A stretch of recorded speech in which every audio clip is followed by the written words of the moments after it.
Okay, a nice and simple video, hopefully, about why dogs are fearful, why they become scared of thunderstorms, fireworks, walking through puddles, anything random, people, whatever it might be.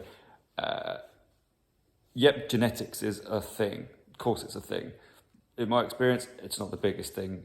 What the biggest thing is what people allow the dog to avoid in life, and they don't put it under any pressure, any duress to build it up. It's like a human going to the gym. They want to get stronger. They want to build more resilience when it comes to lifting weights or running further and faster. They have to go through a bit of a struggle to get success at the end of it and build resilience and improvement gradually. It's exactly the same thing. When people avoid that, they protect their dogs, they wrap them up in cotton wool, and the dog becomes disabled, literally, in the proper true sense of the word. The dog is not able to do anything, and it's terrified of everything.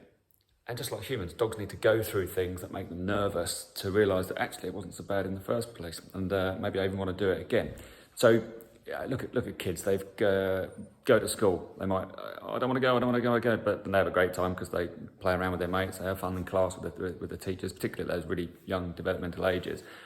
Or they have to read in class. They're terrified of it because they make a mistake, but then they get praised for it, or the teacher helped them out, and do you know what? That was all right. I did well. I felt comfortable doing it over time. It takes practice. Or they're in the nativity play, and they get stage fright, like an adult as well. Like, I don't want to go on the stage. But then they get a big round of applause at the end when they did it, or maybe someone prompted them because they forgot their lines and it wasn't such a big deal. They get the big clap. It's like, I did it. And then they get almost addicted to it. I like the praise. I want to do it again. But they were nervous in the first place. But people seem to forget this with dogs. They don't want to make them nervous or put the brakes on at all and help them through it. They protect them, wrap them up in cotton wool, and that's what's screwing your dog up. So back to dogs. What do we allow them to avoid doing? It's little things. So if your dog's terrified of thunderstorms, terrified of bonfire night and fireworks, your training's not going to start there. I can't, we're 3 days, 4 days, whatever it is from firework night. You're not going to fix that now because you've got to build your resilience up, like saying, go run a marathon at the weekend. No, I need to train. I need to build up to it. So where do you start? It's the little things. What are you allowing your dog to avoid at the moment? It could be anything. You're walking along and there's a big puddle and the dog goes round it.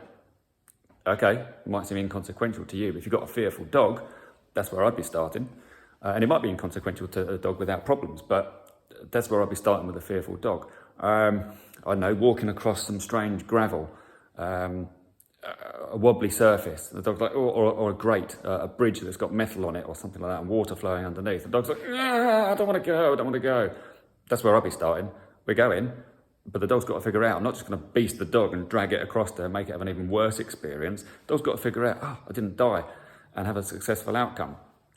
That's where we start. So if you have a fearful dog or one that isn't environmentally sound or robust, they're the things you've got to do. And for the people that might troll dog trainers that say fear of fireworks and that is a lack of trust, the dog does not trust its handler, I can assure you that is the case.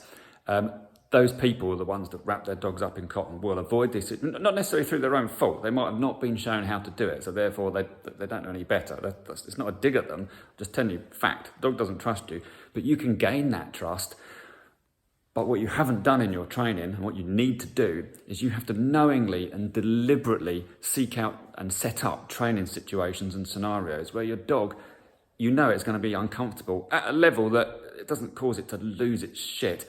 But it's like, okay, but has to work through it. That's what you're missing, and that's what you've got to put in there. Easier said than done. Yeah, of course it is, but it doesn't have to be difficult. There's training opportunities all around. It's in your garden, in your house. Stairs, for example. Some dogs can't cope with that. That's where we'd be starting. Got a fearful dog? Get in touch.